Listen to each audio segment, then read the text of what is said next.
Coucou Eric. Bonjour Émilie. Alors, le sujet d'aujourd'hui est: est-ce que la violence verbale fait partie de la naturopathie et de l'hygiénisme ou encore d'une attitude de santé? Dite de santé. Je te remercie Émilie. Alors voilà, aujourd'hui on va parler un petit peu de ce sujet parce que aujourd'hui c'est un peu la mode de parler de régime alimentaire, de nutrition pour favoriser la santé. Tout le monde en parle et je trouve que c'est une bonne chose hein, puisque la nutrition, ça reste un des facteurs majeurs de la santé. Et lorsqu'on est naturopathe ou hygiéniste ou qu'on s'intéresse à la santé, on sait très bien que la nutrition ne suffit pas euh, à elle-même pour garantir la santé. Mais là où on pourrait s'interroger, c'est pourquoi tout le discours est focalisé sur la nutrition. Surtout lorsqu'on est praticien de santé, on devrait quand même s'intéresser aux autres facteurs de santé, ou en tout cas, sans en parler du matin au soir, en tout cas, les respecter au quotidien. Pourquoi je pose cette question? C'est parce que aujourd'hui, ça ne surprend plus personne de voir des acteurs de la santé. Alors, des acteurs, ce sont soit des professionnels, soit des non-professionnels, mais qui ont une certaine notoriété, qui parlent de santé très régulièrement sur Internet, via des vidéos ou via les réseaux sociaux. Agresser Pierre-Paul Jacques euh, par rapport à un thème, soit parce qu'ils ne sont pas d'accord avec leur sujet, avec son sujet, soit ceci, cela, peu importe le, enfin, la raison L'objet. pour laquelle ils s'adressent. Mais en tout cas, ce qu'on peut constater, c'est que la violence verbale et les injures, voire les menaces, c'est quelque chose qui est monnaie courante dans le monde de la santé dite naturelle. Et c'est ça qui m'interpelle. C'est vrai que tout à l'heure, j'en discutais avec toi juste avant le lancement de la vidéo et tu me disais que c'était peut-être en relation avec l'éducation. Alors, je ne sais pas si c'est l'éducation, parce que oui, oui, sans doute, parce qu'on est dans une éducation sûrement plus permissive qu'avant. Aujourd'hui, les générations d'aujourd'hui, est-ce que c'est quelque chose qui leur est-ce que c'est quelque chose qui les définit? J'en sais rien du tout. Mais bon, ça ne sert à rien de chercher les coupables. Je pense que c'est chacun de nous qui devrait essayer de se remettre en cause. Parce que pour moi, c'est impossible d'être praticien de santé sans avoir un minimum de vigilance et sur son comportement. Alors, dire ça, ça ne veut pas dire que chacun d'entre nous, on ne puisse pas à un moment donné comment dire, sortir d'un comportement idéal ou d'avoir une attitude qui n'est pas toujours des meilleures. C'est pas ça. C'est parce que ça arrivera à chacun d'entre nous. Ce qui est important, c'est de s'en rendre compte et en tout cas de ne pas le réitérer de manière quotidienne. C'est ça qui pourrait poser un problème. Et puisque chacun y va de sa référence scientifique, aujourd'hui, il y a des travaux qui mettent en évidence le fait que nos émotions, nos pensées ont une incidence sur notre santé. Par exemple, il y a un chercheur qui s'appelle le docteur Joe Dispenza, qui est spécialisé dans la médecine chiropratique, mais qui a étudié pas mal d'autres médecines, telles que la neurochimie et la neurophysiologie. Et il a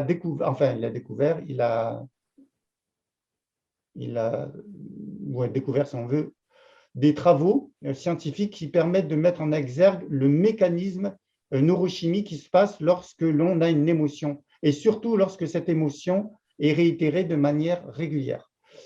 En l'occurrence, il s'agit de peptides, ce sont des chaînes restreintes d'acides aminés qui serviront à la formation de neuropeptides ou hormones neuronales reliées aux émotions que nous éprouvons au quotidien. Donc, il existe des substances chimiques qui sont spécifiques en fonction de nos émotions. Par exemple, des neuropeptides qui sont spécifiques à la colère, d'autres au chagrin, d'autres aux brimades, d'autres au contraire à la jouissance, d'autres à la joie, d'autres à la confiance en soi, etc. Toutes les émotions que l'on peut avoir sont véhiculées par des neuropeptides. Ça, c'est quand même fabuleux de le savoir. C'est que jusqu'à présent, on pensait qu'une émotion, c'était juste une expression d'un sentiment. Et même si on se doutait qu'il peut y avoir des conséquences physiologiques ou neurochimiques, on a vu, le grand public n'était pas forcément au courant qu'il existe des neuropeptides spécifiques à chaque émotion. Et en fait, ces neuropeptides, ils ont des récepteurs. Et si vous et ces récepteurs deviennent dépendants à vos émotions si vous les exercer ou si vous les exprimez régulièrement. Par exemple, quelqu'un qui se met souvent en colère ou qui a souvent une certaine famille d'émotions, par exemple la colère, la rancune, la critique ou peu importe la catégorie d'émotions qu'il peut exprimer, eh bien, il va créer un récepteur qui va lui être propre à cette émotion. Et s'il réitère très souvent cette émotion, eh bien, ce récepteur va être en demande de cette émotion. Un petit peu comme on devient accro à une drogue, eh bien, on peut devenir accro à une émotion. Et c'est-à-dire que la personne, inconsciemment, pour répondre à cette demande qui est faite par le récepteur, va se mettre dans des conditions pour favoriser l'expression de cette émotion. Ça peut être de la colère, ça peut être de la rancune ou peu importe. Et en ce Donc, sens, est-ce que pour le coup, il peut y avoir un phénomène de manque des symptômes comme des tremblements ou autres si on n'a pas… alors, je ne pense pas je pense pas en l'occurrence qu'il y ait un symptôme de manque comme des tremblements, comme il s'agirait d'une drogue dure. Mais en même temps, on s'est rendu compte que la personne va se mettre dans le contexte qui va lui permettre d'exprimer cette émotion. Si l'émotion, en l'occurrence, c'est la colère, eh bien, elle va créer un contexte, et c'est facile hein, de trouver un prétexte pour se mettre en colère, et même si elle ne le sait pas, inconsciemment, ce mécanisme sera encouragé pour apporter ce neuropeptide à ce récepteur qui a été habitué à recevoir sa dose Et qui va agir comme un stimulant pour de le coup. neuropeptide. Comment? Qui va agir comme un stimulant en fait. Même s'il n'y a pas de phénomène de manque comme des tremblements, peut-être qu'il y a un phénomène de stimulation. C'est pas un phénomène c'est pas un phénomène de stimulant. C'est en l'occurrence, oui, il y a un manque, c'est-à-dire que le récepteur va être en manque de ce neuropeptide qui véhicule telle ou telle émotion. Et oui, oui, là, il s'agit d'un manque. Et ce manque, l'organisme, pour y répondre, va encourager la personne à se mettre dans un certain contexte pour alimenter cette émotion et donc créer ce neuropeptide qui va se déverser sur le récepteur. Ça, c'est très intéressant parce qu'on peut tout à fait être dépendant neurochimiquement d'une émotion qu'on a un peu trop souvent réitérée. Donc, les personnes qui se permettent d'avoir telle et telle émotion délétère, telle que la rancune, la jalousie, la colère ou autre chose, si cette personne réitère cette émotion un peu trop fréquemment, elle va en devenir dépendant, et en tout cas sur le plan neurochimique. Et ce qui est intéressant, c'est que ça peut avoir une incidence sur le caractère, puisque cette personne ensuite va, si elle n'est pas vigilante, avoir ce genre de comportement pendant des mois, des années et quasiment toute sa vie. Il y a des personnes qui sont sur pilote automatique et qui ne voient pas que leur vie est gérée par des mécanismes automatiques dont elles n'ont plus à un moment donné le contrôle. Ce sont des mécanismes automatiques. Il faut savoir une chose, c'est que lorsqu'on fait pour la première fois, lorsqu'on émet une certaine pensée ou qu'on a une certaine activité, on va créer des connexions neuronales, neurologiques, qui vont permettre l'accès rapide à ce genre d'action ou d'émotion. Et ensuite, si vous le faites régulièrement, grâce à ces connexions, vous allez créer ce qu'on appelle une autoroute neuronale. Et cette autoroute neuronale, en fait, va faciliter l'accès à un comportement ou une certaine manière de penser ou à une émotion. En plus du fait qu'il y a un neuropeptide qui est dédié à chaque émotion. Donc, en fait, le cerveau ne fait pas le tri entre ce qui est bon ou ce qui est mauvais. Le cerveau, lui, il reçoit des ordres et il fait en sorte que, sur le plan neurologique, tout vous soit facilité pour que la réitération d'un comportement ou d'une émotion ou d'une pensée vous soit facilitée. Et ensuite, vous pouvez en effet complètement vous formater. On peut complètement être sur pilote automatique et ensuite vivre d'une certaine manière toute sa vie sans s'en rendre compte qu'on ne maîtrise plus sa destinée puisqu'on a laissé les choses, on a laissé des mécanismes biochimiques prendre notre destinée d'une certaine manière. Est-ce que tu as des questions? Non, jusque-là, c'est tout à fait clair. Alors, voilà, là où je mets en garde, et d'ailleurs, moi-même et nous tous, il n'y a personne qui peut dire qu'il n'est pas en garde, qu'il n'est pas concerné. C'est-à-dire qu'en fait, on devrait tous faire attention et exercer une grande vigilance sur ce que l'on pense, ce que l'on dit et ce que l'on fait. Parce que ça a une incidence neurochimique. Il y a beaucoup de gens qui pensent que à partir du moment où on n'a pas fait quelque chose, c'est-à-dire qu'on n'a pas donné un coup à quelqu'un, ou on n'a pas fait une action qui est concrète et matérielle, eh bien, on peut plus ou moins tout se permettre. C'est complètement faux parce que la moindre émotion, la moindre pensée va avoir une incidence biochimique et neurochimique qui va avoir une incidence sur le formatage de notre cerveau. Donc, on devrait avoir une grande vigilance, puisqu'on a une grande vigilance de plus en plus sur la qualité des aliments que l'on ingère, et je trouve que c'est une bonne chose. On devrait exercer la même vigilance sur tout ce qui émane de nous, c'est-à-dire nos pensées, nos émotions, et ensuite, évidemment, nos actions. Et bien sûr, les paroles aussi. Moi, je ne pense pas qu'on puisse considérer que l'hygiénisme ne s'intéresserait qu'à des choses tangibles comme la nutrition, la qualité de l'air, de l'eau ou de la terre. C'est souvent les facteurs qu'on met en avant, mais la partie émotionnelle, tout ce qui émane de nous, nos pensées et nos paroles, en général, on n'insiste pas trop là-dessus, comme si c'était quelque chose d'acquis. Ce n'est pas du tout acquis, mais en tout cas, ça demande une discipline, certes plus grande que le fait de se maîtriser alimentairement, parce que c'est facile quand même de faire le tri des aliments si on a décidé de le faire.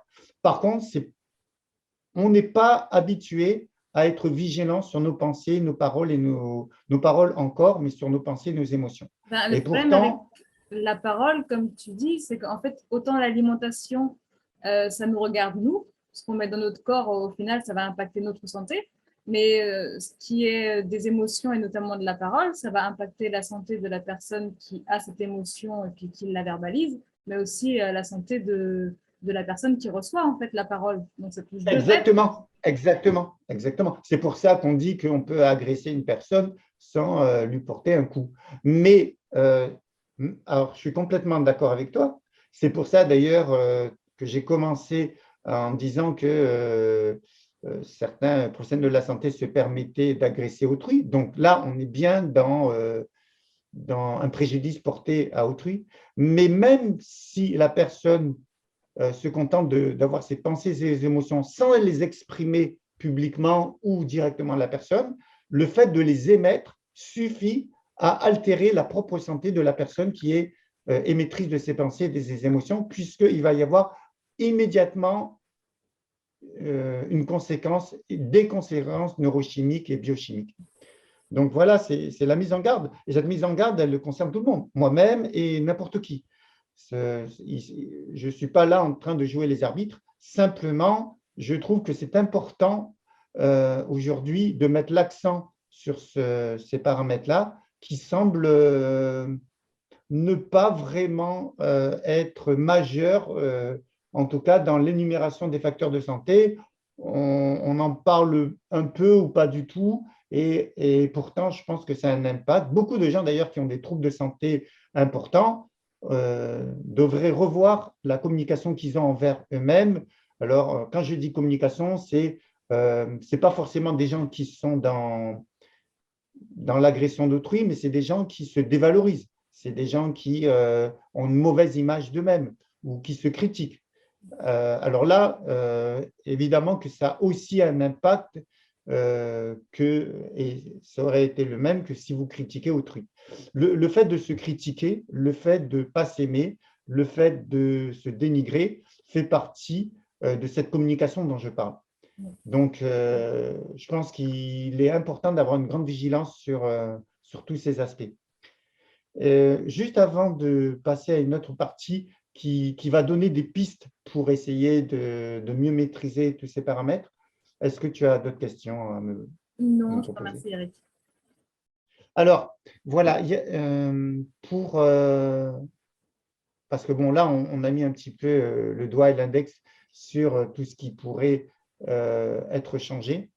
Et donc, je voulais terminer sur une note plus positive, ou en tout cas sur un mode d'emploi, entre guillemets.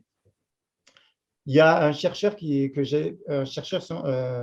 s'appelle Gray Braden, qui a fait différentes vidéos, et je vous encourage vraiment à faire des recherches à son propos. Il a mis en avant la théorie, alors il met en avant la théorie de l'évolution selon Darwin. Parce qu'en fait, on pourrait se demander quel est l'héritage qui fait que l'on a tendance à critiquer autrui, qu'on a tendance à être dans un rapport de compétition et de lutte. Et ça fait partie de notre histoire, en fait. Et donc, tout le monde connaît plus ou moins la théorie de l'évolution selon Darwin, qui était basée sur la survie et la loi du plus fort, qui considère que c'est la loi du plus fort qui règne en maître, pour l'humanité. En fait, ça, c'est un choix. Darwin a émis une opinion, a émis on va dire que c'est une opinion, et cette opinion a été reprise comme une valeur sûre. Et depuis belle lurette, on entend que la théorie de l'évolution selon Darwin, c'est dû au fait que si l'être humain existe aujourd'hui, c'est dû à des hasards qui se sont rencontrés, entre guillemets, et qui ont permis à l'humanité d'exister, et que donc on est le fruit d'un hasard. Et que l'on doit la survie grâce à la loi du plus fort. Ça, c'est Darwin avec ses conceptions. C'est important d'en parler parce que je pense que ça fait partie des mécanismes inconscients que l'on véhicule tous inconsciemment. Là, par rapport à ce que je viens de dire tout à l'heure, précédemment, je ne cherche pas du tout à mettre quelqu'un en difficulté parce qu'on fait tous ça. On a tous été dans cette éducation, plus ou moins, où lorsque quelque chose ne va pas, on a tendance à mettre l'index sur autrui, et on a du mal, en tout cas, on n'a pas été éduqué à faire une introspection pour voir qu'est-ce qu'on pourrait corriger pour améliorer les relations avec soi-même et avec les autres. En tout cas, toujours selon certaines découvertes scientifiques, alors qui ne viennent pas évidemment de M. Darwin, des scientifiques, donc des découvertes scientifiques récentes, laissent à penser que la nature est basée sur le modèle de la coopération et de l'entraide mutuelle, et non sur la compétition ou le conflit, comme cela a été enseigné dans le passé. Et d'ailleurs, je vous propose à propos de cela de s'intéresser sur des recherches qui ont été faites au niveau des arbres. On s'est aperçu que lorsqu'il y avait une quinzaine d'arbres ensemble, eh bien, il y avait une coopération qui s'exerçait. Par exemple, lorsque un arbre manquait d'oxygène ou de lumière, parce qu'il était entouré d'autres arbres qui empêchaient les rayons du soleil de l'atteindre, eh bien, il y a une sorte de coopération grâce à des réseaux souterrains où d'autres arbres lui apportent des substances dont il ne pourrait pas se procurer. Donc là, c'est un bel exemple de coopération. On a tendance à focaliser comment fonctionne du fonctionnement de la nature en disant que les animaux sont des prédateurs et que que chaque animal vit aux dépens d'une autre, etc. Ce qui est factuellement plus ou moins vrai, et la prédation existe. Par contre, on n'a pas le réflexe d'aller chercher tous les exemples qui parlent de coopération, et la nature est un bel exemple de coopération et d'entraide. Et en tout cas, l'être humain gagnerait à développer ces notions d'entraide, de coopération et cesser d'être dans la lutte et d'être dans la compétition. En tout cas, dans le cadre de l'école que j'ai créée, EUNED, de naturopathie de hygiénisme, cette notion de coopération et d'entraide, j'en parle dans la vidéo de présentation parce qu'elle est très importante, ce sont des notions très importantes.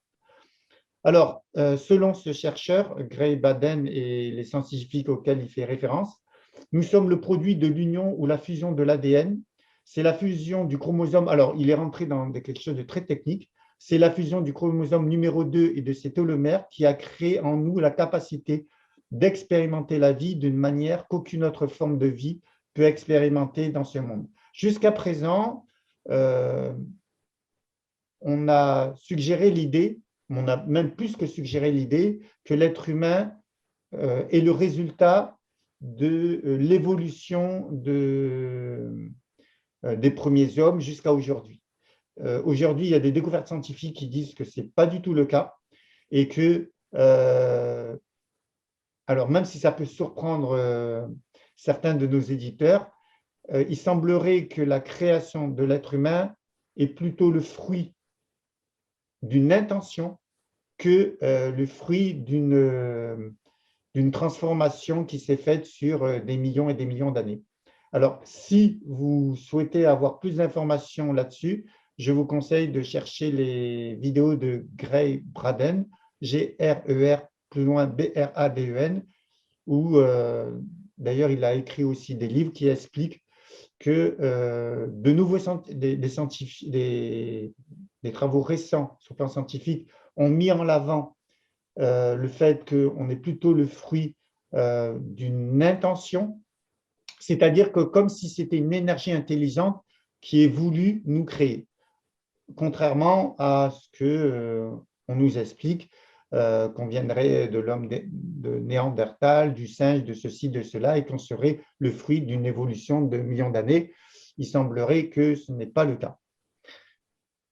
Alors, là, aujourd'hui, en tout cas, certes, et d'ailleurs, lorsqu'on pose la question pourquoi aujourd'hui ces découvertes scientifiques ne sont pas enseignées dans les facultés, eh bien, c'est une question qu'on a posée à certains enseignants.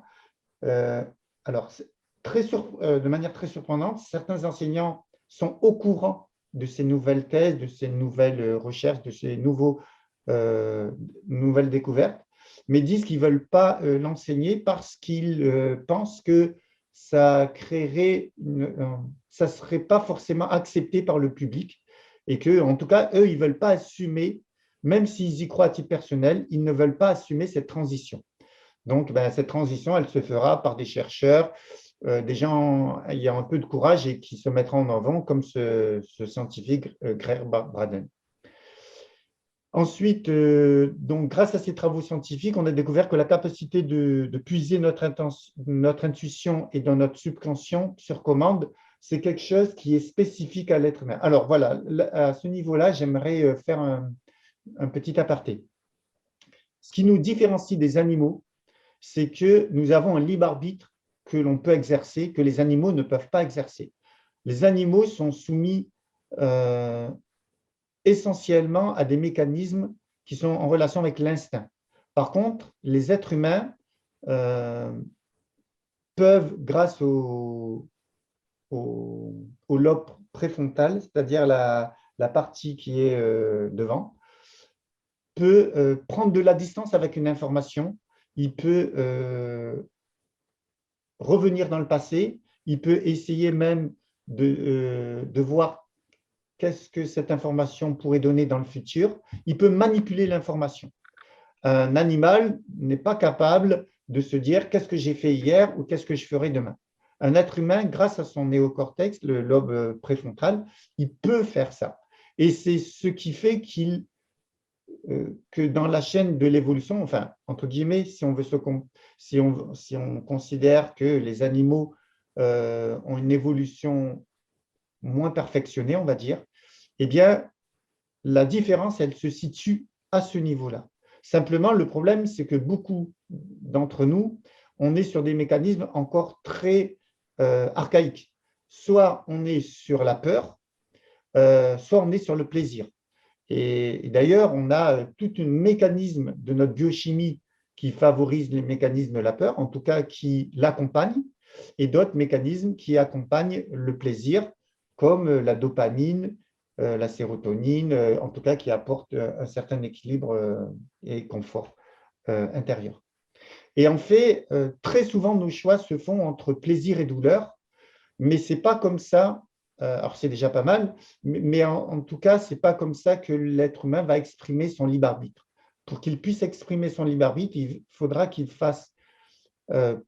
utilise de manière plus régulière son lobe préfrontal, c'est-à-dire sa capacité à analyser et à prendre de la distance. D'ailleurs, on l'appelle aussi le sage, c'est la partie qui nous permet d'analyser et d'avoir une réflexion et de ne pas être dans des automatismes ou pas être dans des mécanismes purement instinctifs.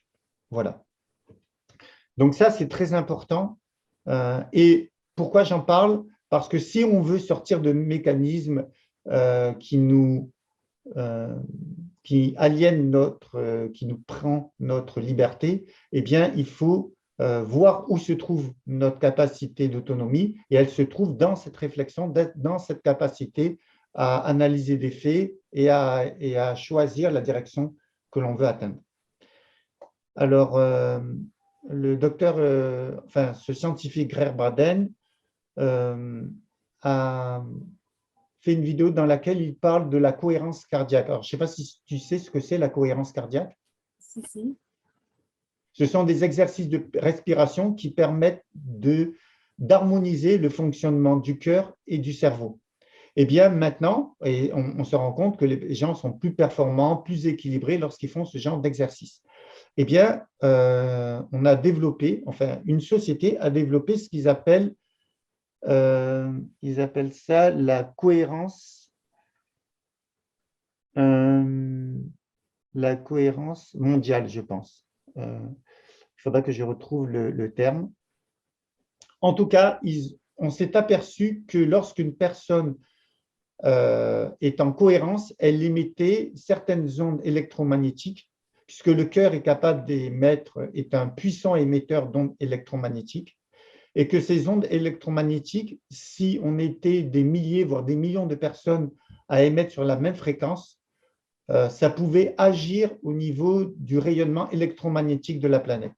Alors ça, ce sont des travaux scientifiques. La cohérence sociale peut-être, ou quelque chose comme ça, non? Dit quelque chose, mais peut-être plutôt cohérence. Non, il parle de cohérence mondiale. Alors, il y a la cohérence cardiaque, il y a la cohérence sociale et la cohérence mondiale. La cohérence mondiale, c'est le fait que des milliers, voire des centaines de milliers, voire des millions de personnes se mettent en cohérence, c'est-à-dire équilibrent leur fréquence entre le cœur et le cerveau, et les ondes électromagnétiques qui seraient émises par cet ensemble de personnes agit sur le champ électromagnétique de la planète, et on a vérifié ça grâce à des sondes. Alors ça, c'est sidérant comme travail, et en tout cas, les pensées, les émotions que l'on émet a une incidence sur l'équilibre électromagnétique de la planète. C'est juste sidérant de penser ça, mais en tout cas, certains travaux scientifiques suggèrent cela.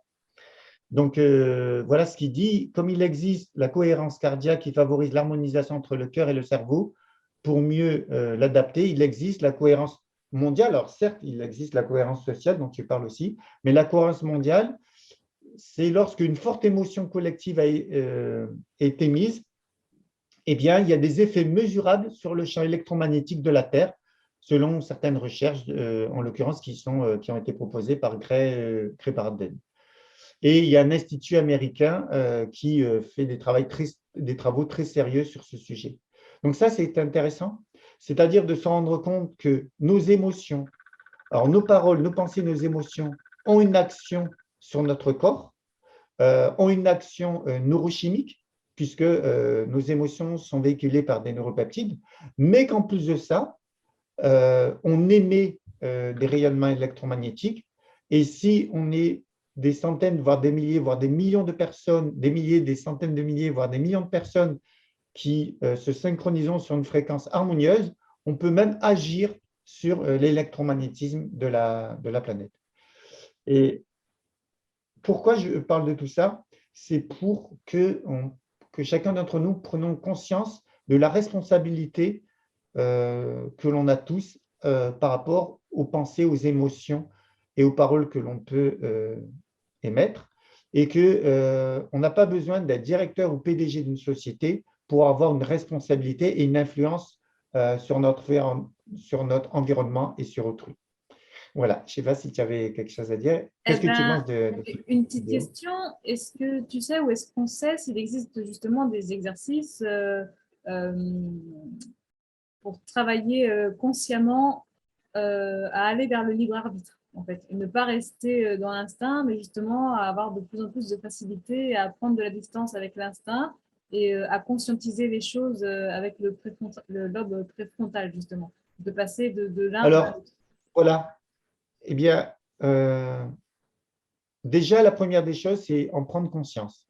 Alors, on sait que les techniques de respiration, comme la cohérence cardiaque, c'est le fait d'émettre une inspiration sur 5 secondes et une expiration sur 5 secondes. Ça permet, si on le fait plusieurs minutes, voire 10 minutes, un quart d'heure, de manière régulière, ça permet d'équilibrer les fréquences entre le cerveau et le cœur. Ensuite, pour ne pas être dans les automatismes et ne pas être dans les instincts, il n'y a que la conscience qui permet de le faire. Lorsque vous faites les choses sans conscience, quand vous n'êtes pas conscient que vous conduisez, quand vous n'êtes pas conscient de ce que vous dites, quand vous n'êtes pas conscient de ce que vous pensez, et lorsque on n'est pas conscient de ce que l'on dit, pense ou les émotions que l'on a, on est sur pilote automatique et on ne peut pas vraiment dire qu'on maîtrise sa destinée ou qu'on maîtrise quoi que ce soit. On est dans des mécanismes, pas forcément instinctifs là, mais en tout cas sur des mécanismes automatiques. L'instinct, c'est encore autre chose. L'instinct, c'est les mécanismes de préservation. Ça, c'est encore autre chose. Mais moi, je parle des mécanismes sur lesquels on n'a pas été vigilant pendant un certain temps et dont des mécanismes automatiques se sont installés. Et ensuite, certaines personnes, au bout de 70, 80 ans, se retournent sur leur vie et ont l'impression qu'ils n'ont pas été vraiment des acteurs de leur vie. Ils ont plutôt subi leur vie qu'ils en ont été un acteur. Et si on veut être acteur de sa vie, si on veut être dans la maîtrise, entre guillemets, je sais que c'est un mot qui est un peu…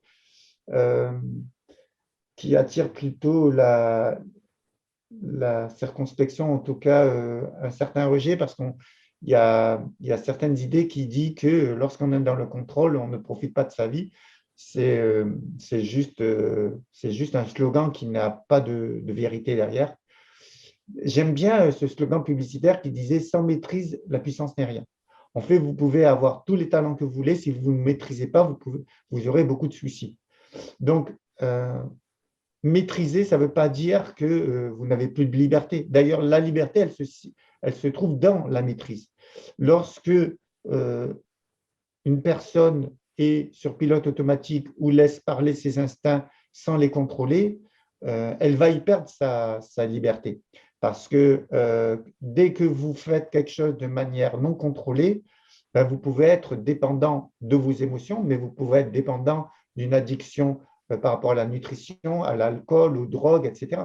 Donc, on voit que le fait de ne pas avoir de maîtrise sur sa vie de ce que l'on avale ou de ce que l'on émet, c'est le meilleur moyen d'être dans ses instincts, de vivre selon ses instincts et de vivre sur pilote automatique parce qu'on a mis en place des mécanismes neurochimiques qui gouvernent notre vie. Et si on veut prendre conscience, si on veut récupérer notre libre arbitre, eh bien, il faut être conscient de ce qu'on fait. Au moment où vous êtes conscient de ce que vous faites, vous pouvez analyser ce que vous faites et dire ça, je le veux, ça, je ne le veux pas. Donc, pour répondre à ta question, c'est le fait d'être conscient et ensuite avoir fait un minimum de recherche pour savoir qu'est-ce qui est bon pour soi ou ce qui n'est pas bon pour soi. Si on prend comme référence ce que la société nous propose, ce n'est pas là qu'on va forcément trouver ce qui est bon ou mauvais pour soi-même. Il faut faire des recherches en parallèle, voir ce qui est favorable pour nous en tant qu'être humain et pour nous par rapport à notre mission de vie ou par rapport à nos objectifs. Voilà. Est-ce que tu as d'autres questions ou j'ai répondu à ta question? Ben oui, tout à fait. Alors, pour le coup, je me dis que tout ce qui va être exercice de respiration, de méditation, ça peut aider justement à C'est gagner ça. en libre arbitre et en conscience pour le coup. C'est ça, c'est ça. C'est-à-dire qu'il ne suffit pas de s'intéresser à la santé pour avoir la maîtrise de ça. Moi, je connais des gens qui s'intéressent à la santé, soit à titre individuel, soit professionnellement, mais qui n'ont pas fait de travail d'introspection, qui n'ont pas fait de travail de discipline et qui sont comme les autres et c'est un petit peu comme une coquille vide et qui se laissent porter par les flots de droite et de gauche. S'intéresser à la nutrition, s'intéresser à l'hygiénisme, s'intéresser à la naturopathie, c'est bien, mais après, il faut s'approprier ces connaissances et les vivre au quotidien, et ça permet petit à petit de devenir acteur de sa vie et ne plus subir sa vie. C'est bien d'avoir des connaissances, après il faut les pratiquer, et pas uniquement les connaissances qui nous arrangent sur le plan nutritionnel, parce que évidemment, ça va avoir un impact sur notre apparence. Il faut aussi faire un travail sur soi-même, sur ses pensées, sur ses paroles, sur ses émotions, et là, on méritera le nom d'être humain. Moi, j'aime bien le poème de Kipling, je crois, qui dit « Tu seras un homme, mon fils », je ne sais pas si tu le connais, et qui dit que la chance et la défaite et les échecs sont deux des menteurs, et le jour où une personne prendra conscience de ça et en gros maîtrisera les tenants et les aboutissants de son destin, eh bien, il pourra dire qu'il est un être humain. Il dit « Tu seras un homme, mon fils ». Voilà, il termine comme ça. Voilà, en tout cas, cette petite vidéo était là pour une sorte de petit rappel que les facteurs de santé que propose l'hygiénisme ou la naturopathie, ce n'est pas que l'alimentation, et même si ça paraît évident, c'est bien de se le rappeler, que les émotions, les pensées et les paroles sont aussi importantes que la qualité des aliments que l'on ingère. Voilà. Merci Eric. Merci à toi. Et à très bientôt pour une prochaine vidéo. À bientôt, Émilie. À bientôt. À bientôt.